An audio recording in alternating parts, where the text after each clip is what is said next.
चांदी से शुरुआत यहाँ पर कर लेते हैं। कुणाल, क्या लगता है प्राइसेस को देखकर, क्योंकि 2 हफ्ते की गिरावट के बाद इस हफ्ते की प्राइस एक्शन जो है वो ऑन द वीकर साइड रही है। जी हाँ, अभी भी जो सबसे बड़ा कंसर्न बना है कि oil and gold they are absolutely moving in inverse relation. जैसे जैसे ऑयल बढ़ता है ऐसे ऐसे गोल्ड नीचे आ रहा है, because the higher oil prices are bringing the inflationary fears, stronger dollar, और उसके कारण गोल्ड में प्रॉफिट टेकिंग आ रहा है। सो जब तक ये मिडिल ईस्ट की क्राइसिस कंप्लीटली रिजॉल्व नहीं होती है, मुझे नहीं लगता है कि गोल्ड में कोई बड़ी तेजी आ पाएगी। एट द सेम टाइम 4850 4900 ये सब लेवल्स के आसपास अगर आप शॉर्ट हो तो आपकी शॉर्ट पोजीशन कवर करनी चाहिए। और मेरा मानना ऐसा है कि ये जो दौर है इसमें इमीडिएटली बड़ा बड़ा उछाल या बड़ी तेजी होने का प्रोबेबिलिटी बहुत कम है। सिल्वर के लिए भी आप यही कहेंगे कुणाल कि यहाँ पर भी यही हाल नजर आता है, क्योंकि 80s के आसपास हम यहाँ पर अब स्थित होते हुए दिख रहे हैं।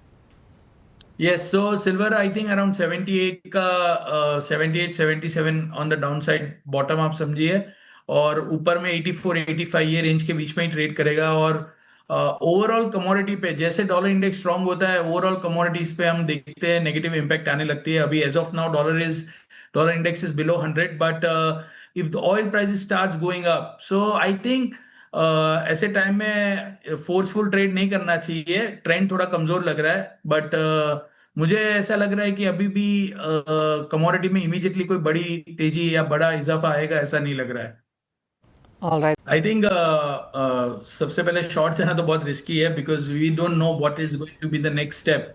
बट एक चीज मैं कहूंगा कि इतना नेगेटिव न्यूज हमने सैटरडे और संडे, यूएस ने ईरान के आइलैंड पे अटैक कर दिया, इवन दो ऑयल इंफ्रास्ट्रक्चर पे मेजर अटैक नहीं हुआ है, बट इतने नेगेटिव न्यूज के बीच में भी आज ब्रेंट $104 ही ओपन हुआ है।